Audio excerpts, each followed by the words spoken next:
she's saying, he knows me. And he doesn't turn up his nose in disapproval. He doesn't furrow his brows in disapproval.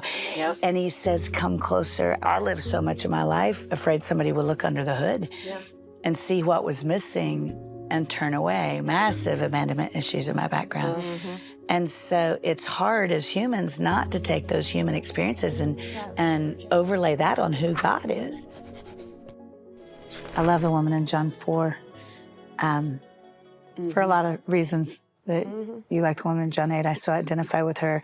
I found out, I don't know, a couple of years ago in school that we probably have her pegged wrong because the fact that she was married 5 times, legal marriages in the first century Judeo-Christian culture, means she wasn't sleazy. Because had she been the way we always present her, another Jewish man or Samaritan man would not have given her a certificate of marriage because that denoted property disbursement. And so most conservative New Testament scholars say that it's very likely she struggled with infertility because that was a cause for divorce in that era. And so you stop and think, that nuance of her story, the shame, her going to the well in the heat of the day to avoid the gossip of other women, was likely because she was just completely marginalized by culture for a fault that wasn't hers. That's good. That she was kicked to the curb 5 times and now has dumbed herself down to the point of living with a man who won't do her the dignity of giving her a certificate of marriage. So you go, wow, that's a little bit of a different wrinkle. For sure. Same redemption, but just makes you look at her a little differently. And then my favorite thing personally about her story is what God is still teaching me. When he talks to her about worship there, the Greek word is proskuneo.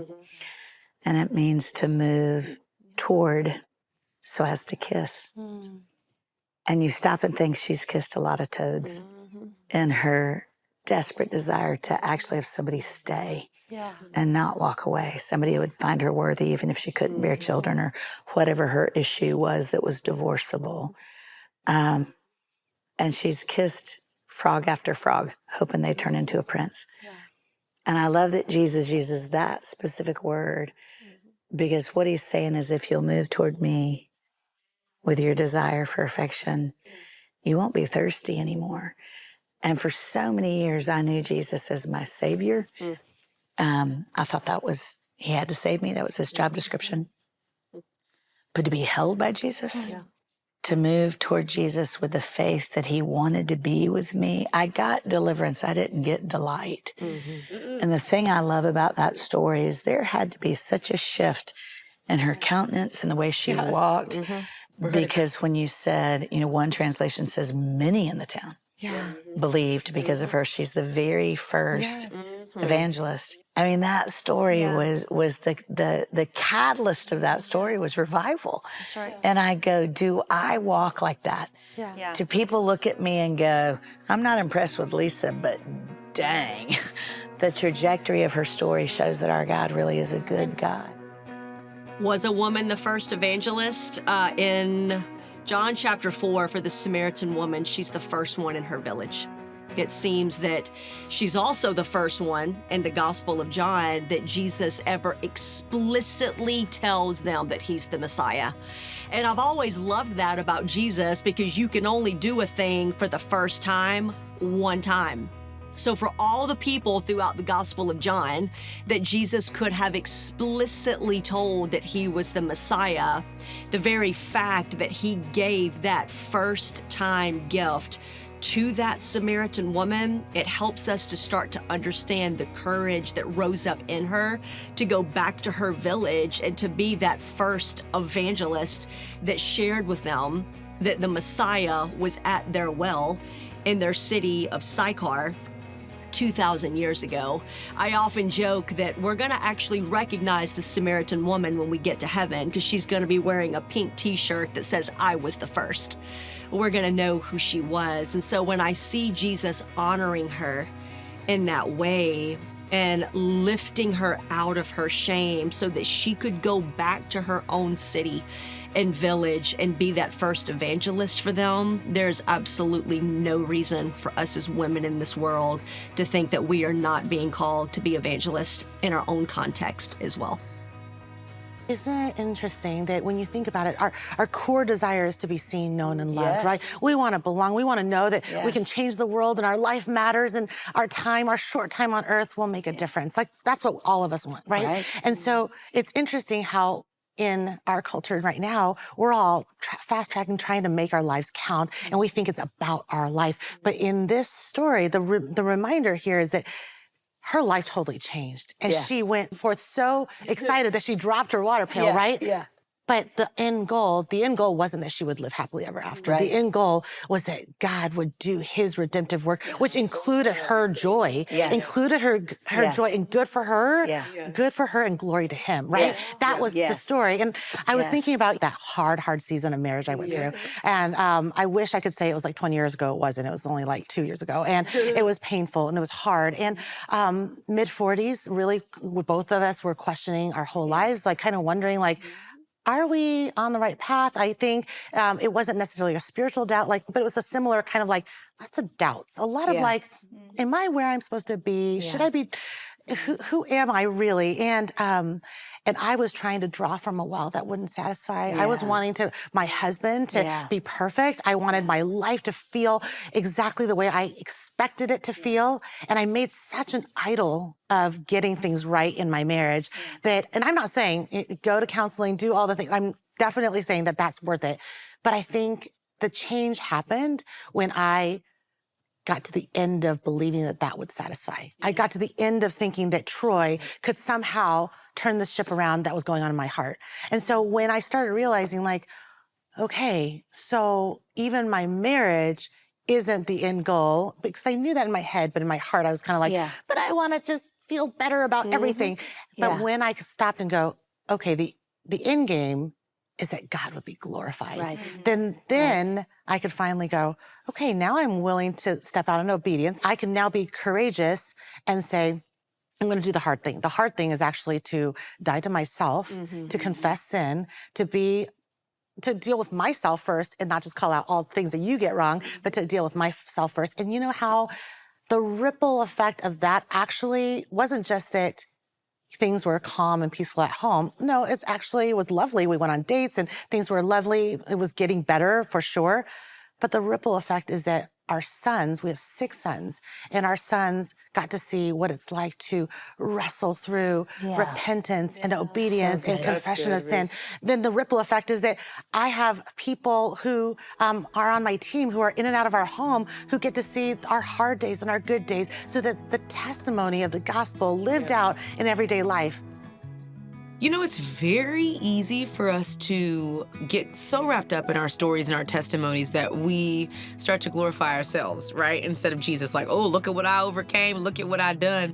Listen, child, we have to remember that we can have a mixture of confident humility, but the truth is we should only be confident in what God has done and what God has brought us through, and humble in the fact that we get to have testimonies of redemption and peace and, you know, this beautiful restoration in our lives. And I think it's just this art of riding the pendulum of confident humility, staying right in the middle place where God gets the glory for our confidence, but we get to sit in humility of, you know, what he's done and what we get to do. And I think that's a good, just like daily reminder to put in the back of our minds. When I am sharing my testimony, when I get to tell people about what God has done, I can be confident, but only in him, and humble in receiving redemption. I think we miss the potential of our stories for evangelism. Yes. When you're thinking of people that don't know God, when you're working in spaces with people that need God and want hope, there is nothing more powerful than when somebody asks you, how are you doing? To say, you know what? I got in a huge fight with my husband this morning. Right. So the story doesn't have to end perfectly. Like the gospel is making us new every day. That's right. And the story goes on and on and on. And I think we can limit God to like our testimony for some people when they were in third grade or when they were a young adult and they came to Jesus. But the reality is like the gospel is being worked out in your life today. And that is actually a really compelling story for someone. And it takes being willing to be honest about where you are. But I just feel like it shocks people when you're honest and you say, today my story is but God. And you see it in David. You see it. David is so good at this. He's like, this is horrible. This is falling apart. Everything's terrible. I'm mad at you, God, but you're the best thing that ever happened to me. You know? In John chapter 4, in verse 39, it says, many of the Samaritans from her town, believed in him because of the woman's testimony, because of what happened in that moment. And after that, it says, he told me everything I did. And I think about like, it wasn't just about, oh my gosh, the Messiah is here, he's here. It's like, no, he knew all the little ratchet stuff I did and what I've been through and what I've been ashamed of and all the things. And that's what really got people. That he was like, because I bet when she came out of nowhere, they were like, first of all, sis, you've been in hiding because you've been so ashamed. We've been talking about you. And she was bold enough to come out of her shame with everything that she carried and say, y'all. And boast in that. And boast. He told me. It was the leading story. Yeah. What she was hiding became the leading story. Let me tell you, there's nothing more magical than sharing your story. And here's why.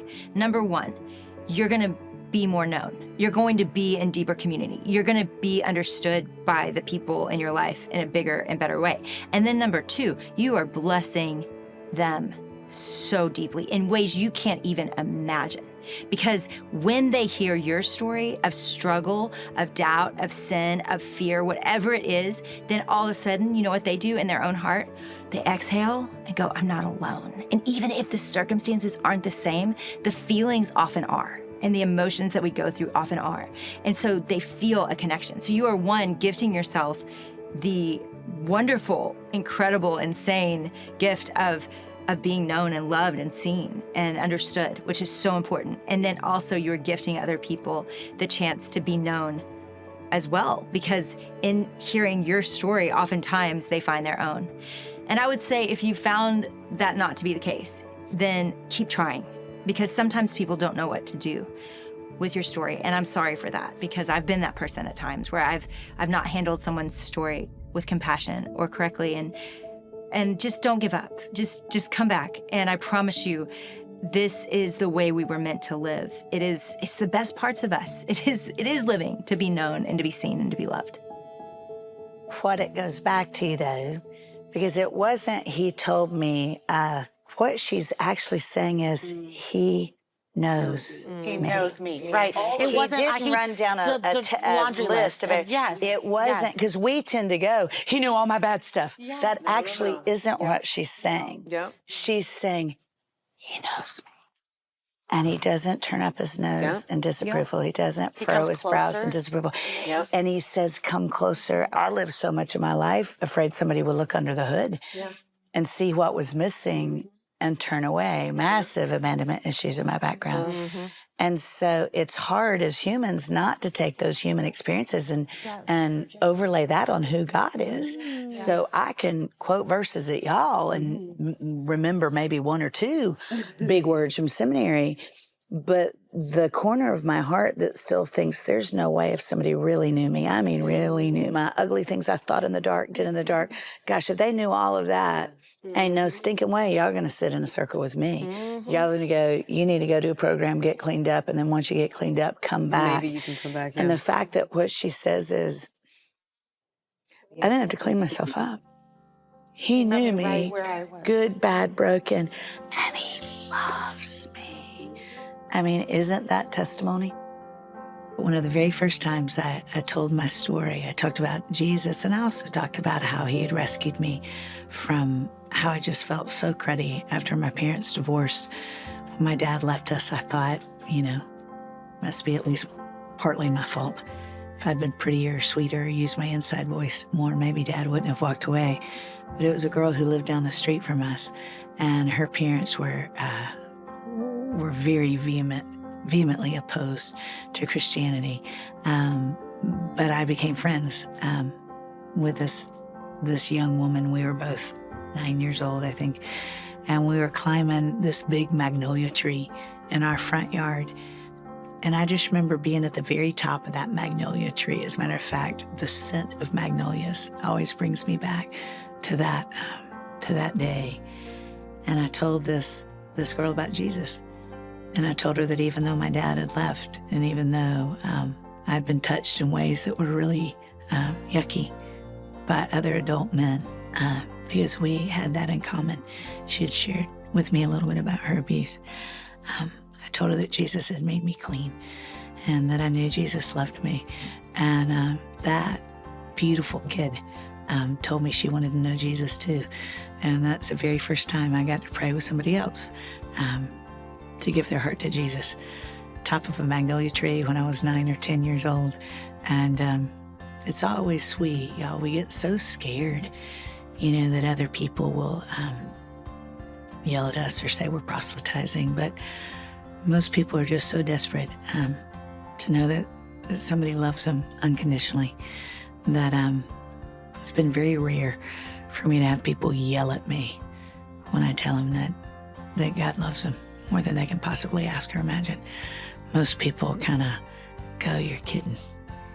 God like that loves a person like me." So take the risk.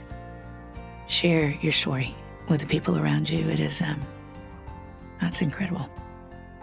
And I love that you brought up that verse 39, that many in the town believed because of the woman's testimony, because it wasn't just that, wow, he read my mind, or he's so he knows all these details. It's that you believe because what we're all after is to be seen, known, and loved. Right. Yeah. And he said, "I see you, I know you, and love is waiting for you." And ultimately, truly, you'll never be satisfied apart from me. There are people listening right now that think that is impossible. Mm-hmm. Yeah, there are people listening that think this is not the God that I've been taught. Yeah. And I think it would be awesome if we just kind of shared, this is what God's been to me, because he's the safest place to me. Yeah. He is my best friend. Yeah. And all the stuff that you think of hiding from him, that's the first place I go. I mean, I'm like, you know what I just thought, what I just did. And he's like, "I know. Yeah. And I'm with you. And I died for that." And so I just think hearing how you view him builds my faith. Yeah. Because Jennie, what we say more easily as Christ followers is you're seen, you're known, and you're loved. The world says if you're seen and known, you won't be loved. That's right. So you've got to curate a better version of yourself in order to get love. And that's where I think the gospel is countercultural. Yes, and that's why people are so enslaved to self-betterment and self-help and trying filters and then coming out only when they're perfect and cleaned up, right? And I think that's how God relates to them too. Well, there's this great quote, I forget who wrote it, but it says, "The cave you fear to enter holds the treasure you seek." Oh, that's good. And I think about in that moment, I do think it's important. I was going to say it's Lord of the Rings. I'm just kidding. I don't know. It does sound very Tolkien. Sounds very Tolkien. But I do think the historical cultural context of that story, because I would agree with you, when he asked the question about the 5 husbands and the man, he's not naming her sin. He's naming her shame. That's right. And what I love about that story is before he names her shame, before he goes into it so close, when he sees her at the well, he initiates the conversation by asking her for a drink of water. From her water being drop, needy. And rabbinic literature, literally, I could quote it. It says the spittle of a Samaritan woman is unclean. That's right. And she gets the moment because she looks at him and she goes, she's like, "What? You're a Jew. Yes. I'm a Samaritan. You're not allowed to drink after me." And Jesus is like, "No, I'm needy. Yeah. I'm thirsty. Yeah. I'm bringing my need to you. Can I have a drink?" And she's like, "What is going on?" Because she can tell not only that he's Jewish, but he is a Jewish rabbi. Yeah. And so prior to that, it says he had absolutely to go to Samaria. No, he didn't. No other rabbis went. That's And right. we read that as a geographical detail. That's the compassion of He God. had to go for her. He had to go for her. For So her. it's more he That's right. had to go. He Then, longed. GPS is sending me. Yeah, he longed. He longed. To go. He knew exactly who was going to meet at the well. There's And that so shame much more story, we compassion all in that have story. shame. I mean, you've been studying emotions for a year. You might could weigh in on this, but I think maybe the universal thing, I mean, y'all can tell me if you think I'm wrong on this. I think the universal thing that makes us afraid to share our stories is our shame. And you shouldn't share all of your story with everybody everywhere. That's not safe. Don't do get that. weird. But it's who knows your whole story and like who's been able to enter into all of that with you. And it's just such a beautiful moment because I think it's that story of her moving out of her shame and everybody seeing what it looks like for her to come out of her shame to be among the people in her own village, come see a man who like knows me. So that was a genesis of her story with him and how kind of him to come with his own need. Can I have a drink? Because he knows he's getting ready to reach all the way in. That's right. Not to judge her, not to condemn her, not to waylay her, but to start lifting her out of that shame. Right. And so I think sometimes we think we have to get to God, and Right. the entire story of the Bible is him coming to get That's us right. and to bring us home. So it's not, can I go find God? It's, can I agree to be found?